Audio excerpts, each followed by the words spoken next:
अस्सलाम वालेकुम, कैसे हैं आप सब लोग। उम्मीद है सब खैरियत से होंगे और बहुत ही मज़े में होंगे और कर रहे होंगे आप लोग भी रमज़ानों की तैयारियां। तो यहाँ मैं शेयर करने जा रही हूँ बहुत ही ज़बरदस्त और बहुत ही इजी एंड सिंपल सी रेसिपीज़ कि जिसको आप अगर बना के स्टोर कर लें तो आपके रमज़ान बहुत ही आसानी से गुजर जाएं, प्लस आपको किसी भी तरह की कोई परेशानी नहीं होगी। तो सबसे पहले तो आप चैनल को सब्सक्राइब कर दीजिएगा अगर अभी तक नहीं किया, और बेल आइकन को ज़रूर प्रेस करिएगा। वीडियो को लाइक करिएगा, पसंद आए तो आगे शेयर भी कर दीजिएगा। सबसे पहले स्टार्ट लेंगे केचप से, जिसके बगैर रमज़ान अधूरे हैं। यानी कि हम लोग अफ्तारी में केचप का यूज़ करते हैं, तो केचप बहुत ज़्यादा ज़रूरी होता है और अगर वो होममेड हो जाएगा तो मज़ा ही आ जाएगा। यहाँ मैंने तकरीबन आधा किलो टमाटर लिए हैं। इनका जो ऊपर का पार्ट होता है उसको हम सेपरेट कर देंगे, क्योंकि वो सेपरेट होगा तो छिलका उतारने में आसानी होगी। इस तरह से कट लगा लें। जब हम इसको बॉईल करेंगे तो छिलका बहुत ही आराम से उतर जाएगा।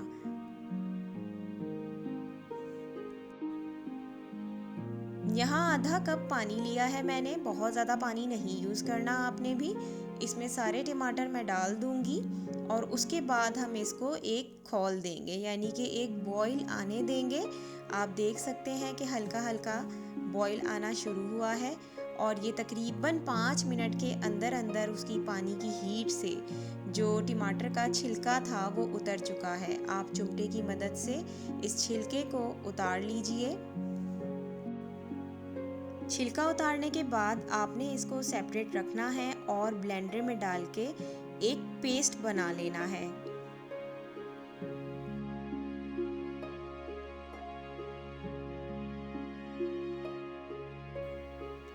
पेस्ट हमारा यहाँ पर बन चुका है। अब हमने एक नेट की मदद से इसको उसी पैन में छान लेना है।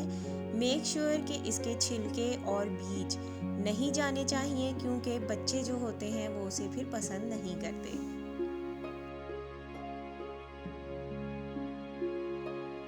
यहाँ हमारे पास बिल्कुल टमाटर का जो जूस होता है वो आ चुका है। अब हमने इसकी प्रिपरेशन स्टार्ट करनी है। Half tea spoon salt use किया है मैंने और तकरीबन 4 टेबल स्पून शुगर। थोड़ा सा इसमें सिरका यूज़ करेंगे जो कि तकरीबन 2 टेबल स्पून है, और कॉर्नफ्लोर बाद में यूज़ होगा। अभी हमने इसको चूल्हे पे रख के इतना पकाना है कि जो इसका बहुत ज़्यादा ये लिक्विडी फॉर्म में है ये थोड़ा सा थिक हो जाए। जब इसमें बॉईल आने लगे तो आपने आगे का प्रोसेस स्टार्ट करना है।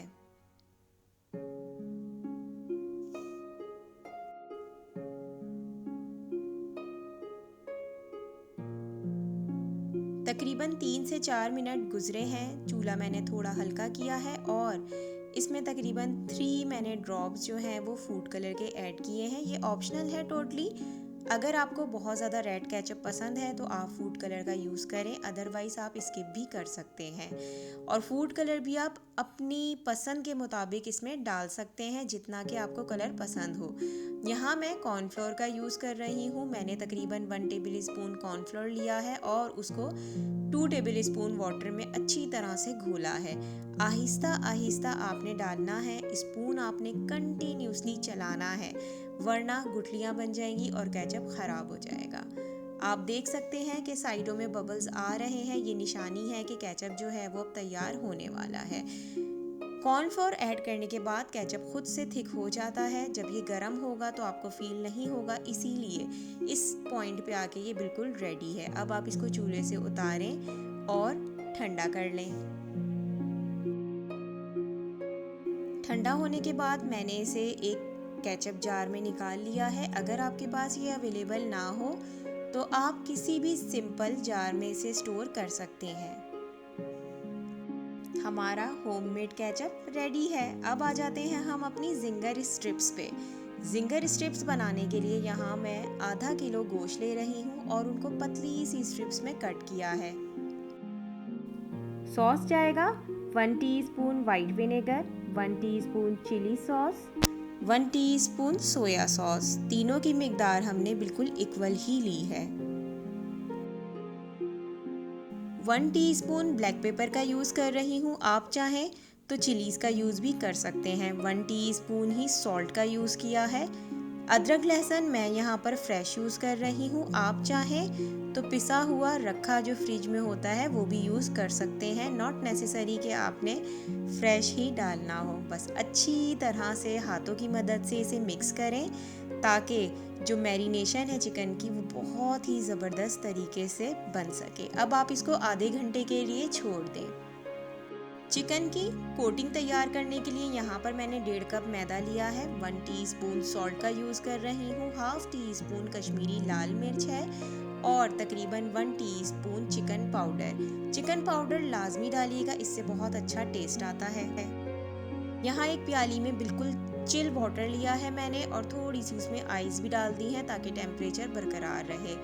अब हमने अपनी जो स्ट्रिप्स थी चिकन की वो उठानी है। सबसे पहले हमने उसको मैदे में कोट करना है अच्छी तरह से प्रेस कर करके ताकि क्रम्स बन सकें। उसके बाद आपने चिल वाटर में उसे डालना है। डालने के बाद आपने बहुत ज़्यादा छीड़ना नहीं है बल्कि उसे डिप करके उठा लेना है। डिप करने के बाद आपने अगेन उसको मैदे की कोटिंग करनी है ताकि क्रम्स बहुत ही ज़बरदस्त से बन सकें। एक एक करने में टाइम लग रहा था तो मैंने सोचा एक साथ ही बहुत सारी कर दी जाए। तो यहाँ मैंने 3 स्ट्रिप्स ली, उनको अच्छी तरह से मैदे में कोट किया है। आप देख सकते हैं कि किस तरह प्रेस करके कर रही हूँ। ये आपने लाजमी करना है, इसके बगैर क्रम्स नहीं बनते। फिर हमने इसको डिप किया है वाटर में और अगेन हम इसको मैदे की कोटिंग करेंगे। हाथों से अच्छी तरह मल मल के एक झटका देंगे ताकि जो उसका एक्स्ट्रा मैदा है वो निकल सके। अब आप देख सकते हैं कि कितना खूबसूरत क्रम्स बन चुका है, कितनी ही ज़बरदस्त ये जिंगर सी स्ट्रिप्स तैयार हुई हैं। इनको मैंने एक प्लेट में अच्छी तरह बिछा दिया है और इसके बाद हम इसको करेंगे तकरीबन 1 घंटे के लिए फ्रीज़ करने के बाद आगे आपको बताऊंगी कि आपने इसको स्टोर कैसे करना है। आफ्टर 1 आवर हमारी जो स्ट्रिप्स हैं वो अच्छी तरह से देखें आप बिल्कुल जो हैं वो फ्रीज़ हो चुकी हैं। अब आपने एक प्लास्टिक बैग लेना है, मेक श्योर कि वो एयर टाइट ही हो। इससे क्या होता है कि जो उसका टेस्ट होता है ना वो बरकरार रहता है और बहुत ही अच्छे से हमारा फूड जो होता है वो स्टोर होता है। बस सिंपली आपने इसको बैग्स में डालना है। मैंने इस तरह के 2 बैग्स बनाए थे। आधा किलो गोश्त में अच्छी खासी जिंगर स्ट्रिप्स बन चुकी थी। इनका मैं आपको यूज़ बताऊंगी कि आप किस तरह से इनको 2 तरीक़ों से यूज़ कर सकते हैं। थोड़ी सी मैं आपको फ्राई करके दिखाऊंगी ताकि आपको इनका रिज़ल्ट भी मालूम हो। मेक श्योर कि आपने जब भी फ्राई करना है ऑयल बिल्कुल मीडियम हॉट हो। आपने बहुत ज़्यादा तेज़ गरम ऑयल में नहीं डालना वरना जिंगर स्ट्रिप्स जो हैं वो डालते ही जल जाएंगी। तो मेक श्योर कि आपने नॉर्मल आंच पे ही इसको फ्राई करना है।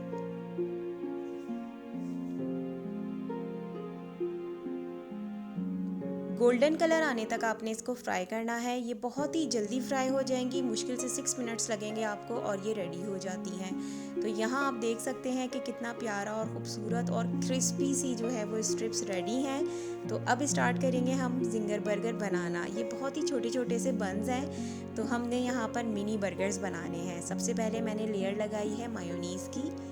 मायोनीज़ के बाद आपने केचप की लेयर लगानी है, इससे बर्गर का टेस्ट बहुत ही ज़बरदस्त हो जाता है। उसके बाद आप एक एक स्ट्रिप रखते जाएं और अपनी चॉइस के मुताबिक चीज़ ऐड कर दें। उसके बाद आपने कवर करना है और आपके ज़बरदस्त से जिंगर बर्गर रेडी है। तो देखा ना आपने कि अगर आपके पास ये जिंगर स्ट्रिप्स अवेलेबल हो तो आप कितनी आराम से जो है वो जिंगर बर्गर बना सकते हैं और अपनी फैमिली के साथ एंजॉय कर सकते हैं। तो चलिए शोरमा बनाते हैं। उसके लिए मैंने एक यहाँ पर खबूस ले लिया है। ये मार्केट में बहुत ही आराम से मिल जाता है। यहाँ पर मैं सबसे पहले वही बात की मायोनीज़ लगाऊंगी। आप चाहें तो इसमें सैलेड का यूज़ कर सकते हैं बट अफ्तारी में इतनी सारी चीज़ें होती हैं तो इसको हम थोड़ा सा लाइट रखेंगे।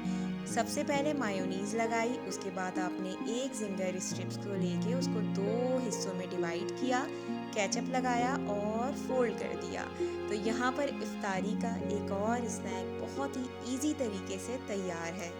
ज़रूर ट्राई करें, मिनटों सेकंडों में ये चीज़ें बन जाती हैं। अब मैं आपके साथ शेयर कर रही हूँ एक बहुत ही ज़बरदस्त सा मसाला जिसको आप बनाएंगे तो आपकी ज़िंदगी हो जाएगी आसान। यहाँ मैं ले रही हूँ 3 टेबल स्पून धनिया, 1 टीस्पून मैंने यहाँ पर लौंग ली है, 2 से 3 अदद मैंने सिनेमन यानी कि दालचीनी के टुकड़े लिए हैं, 1 टेबल स्पून काली मिर्च ली है भर के,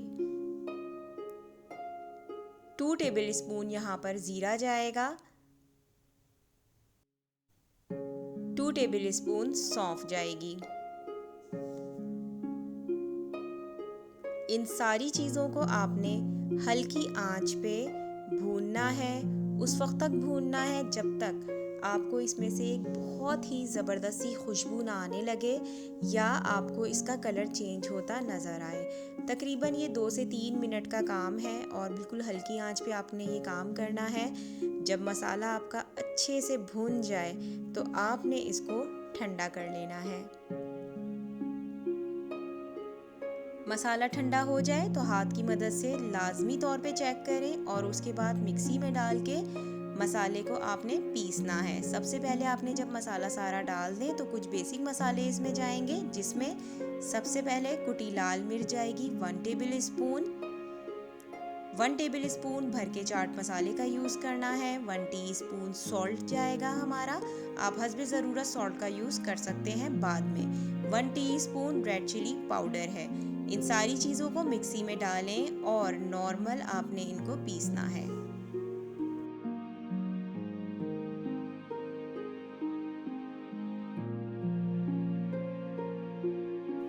मसाला अच्छी तरह से पिस चुका है। अब आपने एक साफ़ सुथरा सा जार लेना है। मेक श्योर कि वो बिल्कुल ड्राई हो, बिल्कुल भी उसमें एक बूंद भी पानी ना हो, वरना आपका सारा मसाला ख़राब हो जाएगा। तो आप देख सकते हैं कि कितनी प्यारी शक्ल आ चुकी है।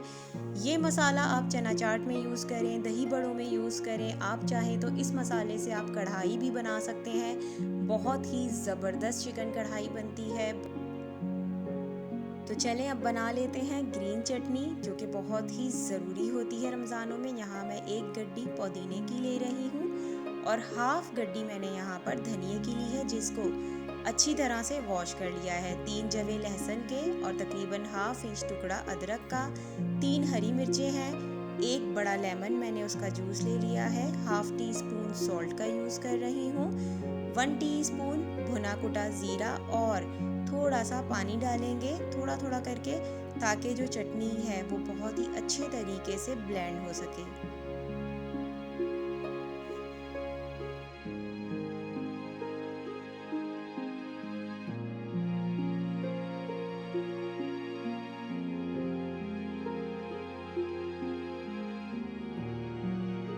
यहाँ हमारी बहुत ही सिंपल सी और क्विक सी चटनी तैयार हो गई है। ये बहुत सारी चीज़ों के लिए यूज़ होती है। मैं रमज़ानों में इसे लाजमी तौर पे बनाती हूँ, तो आप लोग भी ज़रूर बनाएं। इसको हम बहुत ही डिफरेंट तरीके से यूज़ कर सकते हैं। पकौड़ों के साथ आप इसमें थोड़ा सा इमली का पानी मिला लें तो ये पकौड़ों की चटनी बन जाएगी। दही बड़ों में डालें तो ये दही बड़े की चटनी बन जाएगी और चना चाट में डालें तो चना चाट की चटनी बन जाएगी। तो इसके बहुत सारे जो हैं वो फ़वाइद हैं। इसे आप ज़रूर रमज़ानों में बना के स्टोर करें, ये आपके ज़रूर काम आएगी। तो दुआओं में मुझे याद रखें, अपना बहुत सारा ख्याल रखें, अपने साथ अपने बड़ों का ख्याल रखें। मेरी तरफ से आप सबको बहुत सारा प्यार। अल्लाह हाफ़िज़।